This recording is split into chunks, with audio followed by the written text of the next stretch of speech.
Well, hello, my lovelies, and welcome back. So, you have decided to ignore the pesky kids. So, now we move to section 2. Since you've decided to ignore the pesky kids and continue to watch your very favorite show, they'll get bored and leave sooner or later, is your reasoning. The doorbell rings a few more times and then turns into very gentle knocking. It persists for a few minutes, and finally, you get up to see who it is, infuriated at the constant disturbance. As you peek through the peephole on the door, you see nothing. You walk out into the street, and you look left, and you look right. Not a single soul is outside. You shout into the air that you will call the police if they disturb you again, and walk back inside angrily, locking the door behind you. You're about to return to watch your beloved show when you hear the sound of glass breaking from your kitchen. Option A, or 1, or A or 1. Find a weapon and go inside. Or option B, or 2. Go outside with your phone and you call the police. And that is another fun little section. I told you they're little chunks of Spooktober. It's kind of like choose your own adventure, but it's sort of. And the next section will probably be done by my guest narrator. Her name is Lady Raven, and we will link down below when we get... Well, actually, I might link it today, or I might just send it to her. But anyway, no, I should link it today. Anyway, now we go back to there's a locked door in my apartment. And 5, 4, 3, 2. Nathan. A soft whisper made me open my eyes again. Despite feeling my heart start to race, I struggled to keep my eyes open. I hazily looked around the room, but no one was there. I relented and closed my eyes again. Nathan. The whisper resounded again, louder and clearer than last time. I opened my eyes once more, still struggling to keep them open despite the clear presence of another person in my room. I wanted to get up, but I couldn't. It was as if my body was just too heavy to even move my head. Nathan. The whisper was directly in my ear now, but I couldn't look. I should have been frightened pissless. But for a very strange reason, the voice seemed to have an opposite effect, and my feelings were touched. I felt my eyes staying closed for longer periods of time. And then I heard a sound which made me jump out of bed. Creaking. That creaking. My eyes shot open and stayed like that. I could move again, so I scrambled out of my bed, frantically looking around, only to find an empty bedroom. After calming down, I glanced at my watch. 3:25 p.m. I had slept through the entire morning without even realizing, but I felt surprisingly refreshed. I grabbed a snack and decided it was finally time for me to visit my friendly neighbor. I got out of my apartment, and as I closed the door, I saw the old lady from room 307, I believe, heading toward her apartment. "Ma'am, wait!" I started, but she shot me an angry glance and interrupted me. "Stay the hell away from me," she said as she pulled her keys and turned towards the door. "Ma'am, please, I just want to know a few things about my apartment. My life could be at stake here, and possibly the lives of other people."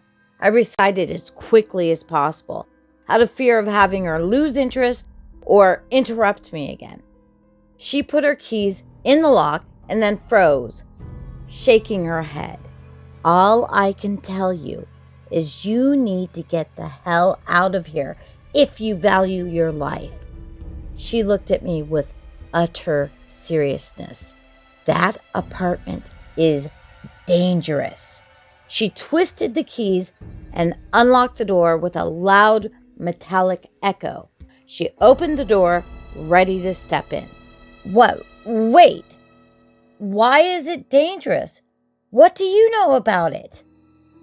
My demands fell on deaf ears as the lady went inside and shut the door in my face yet again. I wanted to call out to her, but ultimately decided not to bother her. Besides, I had to go and talk to Vincent. I ran down the flight of stairs and got to apartment 204. I raised my hand to knock on the door when I saw a piece of paper taped to it. "Gone fishing. Back tomorrow," the note said. Gone fishing. I looked at the piece of paper. I ignored the message, my brain refusing to believe what it was seeing. I knocked 3 times loudly and stepped back. A moment later, I knocked again. No one opened. Of course they didn't. I put my ear against the door, trying to detect any noise at all. Just any. Come on, just any noise at all. I thought for a moment that I did hear something. I thought I heard someone talking, but then I realized the sound was coming from another apartment. Defeated, I went back to my room.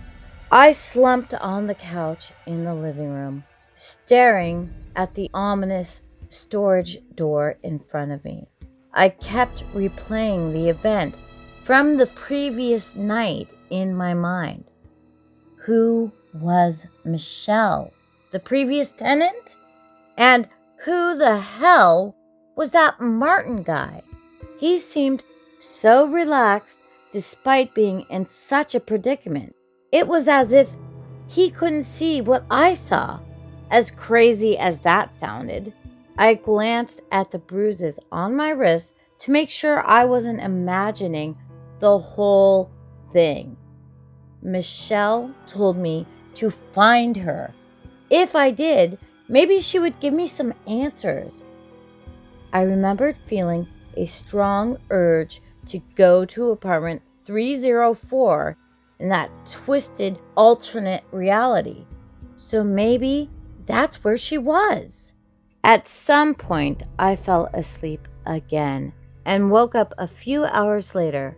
It was almost dark out, so I decided to pass the time by working till 3:19 a.m.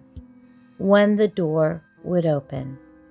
3:19 a.m. came, and sure enough, right on cue, the loud creaking ensued, and the door opened. I hadn't thought about it up until then, but when the door opened, I suddenly remembered the creaking lady. I was scared, yeah, but I knew I had to help Michelle.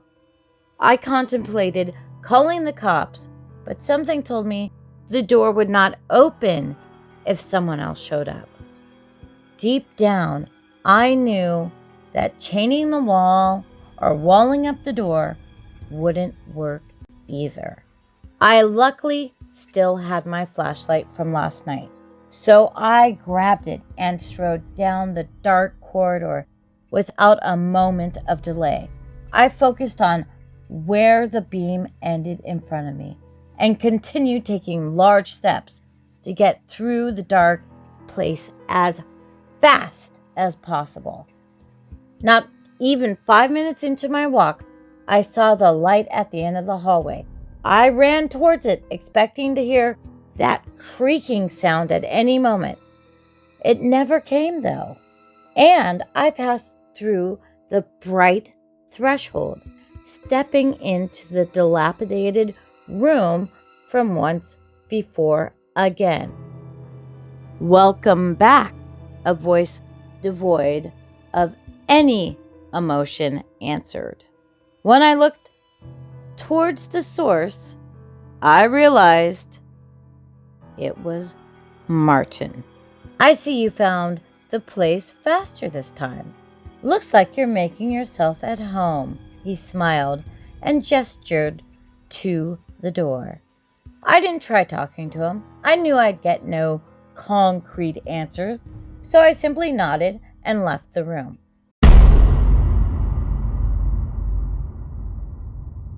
And with that, I have to cut you off. That is it for today, my lovelies. Hang on for a second if you want a little channel news. All right, channel news. So I do beg your pardon if you hear any background noises right now. And I tried not to be too distracted. But if you're not in California, and I just gave away my whereabouts, but I live in California. There's millions of muses in California. Anyway, I would hope. It doesn't matter. Regardless, I just am hoping that you do not hear all the helicopters and the fire trucks and the this and the that going on in the background. And I actually took my family and ran away as if we were living in Nathan's place. So, you will continue to get this story, and until I am done with the special called Spooktober, I will be adding little chunks of that. It's from the same author, and I put his link in the description. If you ever get a video and all the links aren't correct yet, sometimes it depends on the editor. Sometimes if I don't remind the editor to put, the new link, the new URL, everything will be changed because I have like 3 editors. So anywho, just want to let you know, and I will link Madam Raven's URL down there so you can hear the next section of Spooktober. I will contact the author and let him know we're doing that just to finish off Spooktober in time for Halloween, because I do 2 uploads per week. But last week I showed you something different. Go back and catch up, because you guys were following, and then 6, 7, 8 all posted, and you weren't aware because it was surprise bonus specials. So do tap that bell, because I like to keep you on your toes, just like the authors that I choose like to keep you on your toes. In the meantime, have a very, very lovely time. I hope your state is not on fire or suffering any mishaps at all. And I will see you lovelies very, very soon. And be sure to give me a follow and Lady Raven a follow. I'm sure she'll put my link there too. And she'll just open, I believe she'll open the story with a chunk of Spooktober, but hang out and see what she's like.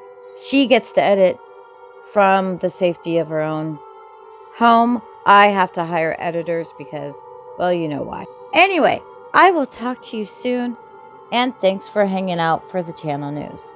We will be getting Patreon and Streamlabs up, and all my OG donors who donate at least $5, especially through Streamlabs, will get their name or something of your choosing.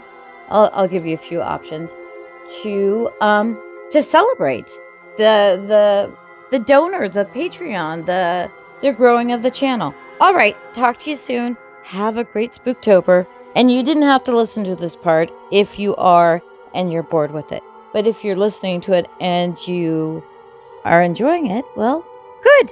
All right, talk to you soon. Bye now.